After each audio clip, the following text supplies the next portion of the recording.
Tao Te Ching. Hoje entraremos no verso 4. Antes de tudo o que você acredita ser, é a vibração que ele nos traz.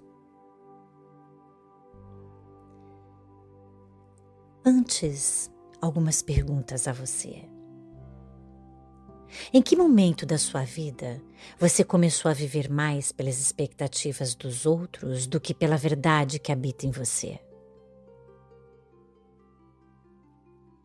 Você já parou para se perguntar se as escolhas mais importantes de sua vida foram feitas pela sua alma ou pelas lentes do mundo? Pois é. Fique com essas perguntas aí um pouco no seu coração e vamos entrar profundamente nas palavras do verso 4.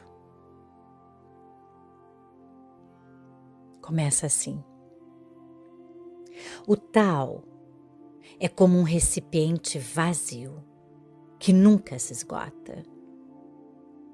Quanto mais é usado, mais permanece. Profundo, parece ser a origem de todas as coisas.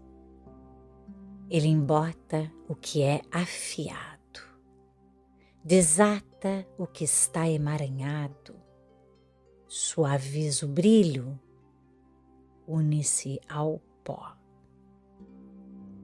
Silencioso, parece existir antes de tudo.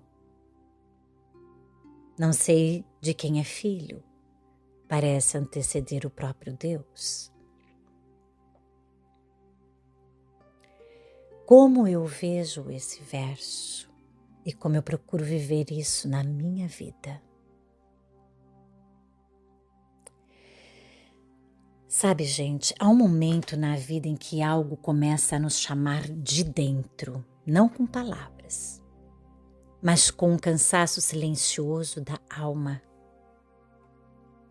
É quando percebemos que passamos tempo demais vivendo fora de nós. Desde muito cedo, somos ensinados a olhar para fora primeiro, a perguntar antes de sentir, a buscar respostas antes mesmo de lembrar quem somos. E assim, o nosso universo interno vai ficando em silêncio. Não porque ele desaparece, mas porque deixamos de entrar nele. Durante muitos anos, vivi um paradoxo curioso dentro de mim. Eu era uma pessoa um pouco insegura. Sentia que precisava ouvir o outro primeiro para só então confiar no que se movia no meu coração. E ao mesmo tempo, eu sempre era a mais nova entre pessoas mais velhas, e eram elas que vinham até mim pedir conselho. Eu dava os conselhos, eu conversava. Minhas palavras aliviavam, as pessoas saíam mais leves. Isso sempre me intrigou. Como algo fluía com tanta clareza para o outro e ainda assim eu duvidava tanto de mim. Você já sentiu isso? Hoje eu entendo. Eu vivia 2 movimentos ao mesmo tempo. Quando eu escutava alguém, o medo se aquietava e o tal fluía naturalmente através de mim. Mas quando a vida pedia que eu me escutasse, as vozes do mundo eram mais altas do que a minha. Não era falta de sabedoria, era falta de enraizamento. Na linguagem xamânica, é como alguém que sabe ouvir o vento, mas ainda não firmou os pés na própria terra. Você se sente assim de vez em quando? Eu não sabia chamar isso de tal naquela época, mas ele já estava lá. Esse chamado começou a se intensificar quando o universo me trouxe para outro país. Eu não tive medo, mas fiquei ansiosa, of course. Pois no fundo da minha alma, no meu mundo interno, sentia que estava sendo chamada. Algo em mim soube antes da mente entender. Como se uma memória antiga fosse ativada, talvez de outras vidas. Em vez de lutar contra a terra que me recebia, eu escolhi escutá-la. Muita coisa dentro de mim começou a mudar. A natureza não explica. Ela se revela. O quanto mais eu deixava de tentar me encaixar em narrativas externas, mais algo dentro de mim se alinhava. Depois dos 40 anos, ficou claro que aquilo que fluía com tanta clareza para os outros, meus conselhos, minhas palavras, a forma como eu conseguia aliviar e orientar, precisava finalmente ser vivido por mim. Esse entendimento não veio de fora. Ele amadureceu em silêncio, quando ficou impossível continuar vivendo apenas como canal, sem também ser morada. Quando comecei a estudar o Tao, comecei a compreender o Tao não como ideia, mas como campo vivo, inteligente, organizador. O Tao não impõe, não compete, não precisa provar nada. Foi a partir desse eixo que a maternidade começou a se transformar. Durante muito tempo, eu quis para as minhas filhas aquilo que o mundo chama de dar certo. Faculdade imediata, escolhas rápidas, caminhos socialmente aprovados. Mas algo em mim começou a questionar isso profundamente. Eu percebi o quanto muitas pessoas, inclusive eu, sofrem na vida não por falta de capacidade, mas porque fizeram escolhas importantes cedo demais pelos olhos dos outros, antes de escutar o próprio sentir.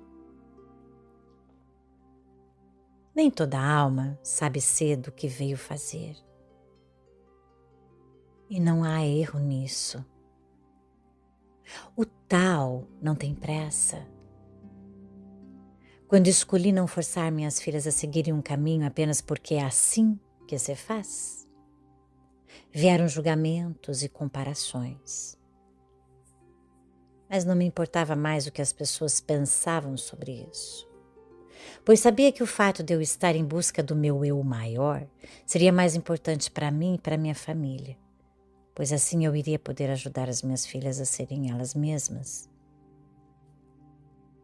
E eu já escutava, no fundo das pessoas, o vazio se repetindo, muita realização externa, pouca paz interna. Às vezes, a vida precisa dar voltas porque estamos vivendo uma história que não é nossa. Você parou para pensar nisso? Não como punição, mas como correção de rota. Quando alguém se afasta do próprio eixo, tal não força o retorno. Ele cria experiências, desconfortos, mudanças, recomeços, não para quebrar, mas para lembrar. Foi nesse caminho que algo ainda mais profundo se revelou para mim. Veio uma questão tremendamente profunda e que eu procuro lembrar todos os dias. Uma pergunta: quem somos nós para querer ser mais do que Deus nos fez? Bom, eu vou repetir. Quem somos nós para querer ser mais do que Deus nos fez? Quem somos nós para acreditar que aquilo que recebemos na origem precisa ser corrigido, mudado, melhorado ou substituído para que sejamos dignos, importantes ou aceitos? Deus não cria erros, Ele cria essência. E quando passamos a viver pelas expectativas externas, não estamos apenas escolhendo caminhos que não são nossos. Estamos muitas vezes, sem perceber, negando a nossa própria identidade crística. Pense nisso profundamente. Essa compreensão se aprofundou muito com os meus estudos e depois com as vivências em meus grupos onde faço leituras espirituais. O livro Canalizado, um curso em milagres, me trouxe ainda mais para o meu centro. O ensinamento da consciência crística, que hoje também faz parte do meu trabalho em grupo, e que me ajudou muito. Ali algo fica muito claro. Ninguém acompanha o outro a partir de um lugar acima. Ninguém cura de um pedestal. O terapeuta, gente, o guia, o facilitador, não está acima, está ao lado. Porque todo encontro é espelho e toda cura é compartilhada. Quando alguém tenta ensinar sem ter vivido, até pode aliviar por um tempo, mas a desconexão retorna para ambos os lados. Eu não acredito em uma espiritualidade que não tenha sido vivida no corpo, na dúvida, na queda e no retorno. Você tem dificuldade? Eu também tenho. E não há nada de errado nisso. O Tao nunca prometeu facilidade. Ele prometeu a verdade. E a verdade não exige perfeição. Ela exige honestidade. O Tao já sabe quem você é. A pergunta nunca foi externa, é interna. Você ainda escuta? Esse é um caminho que se faz passo a passo. Se fizer sentido para você, inscreva-se no canal, comente e compartilhe com quem caminha junto. O mundo precisa de você agora, acordado, consciente de quem você realmente é, para ancorar a energia do amor nessa mudança planetária. E eu conto com você. Por hoje, eu fico por aqui. E eu te aguardo para o próximo vídeo do verso 5. Namastê.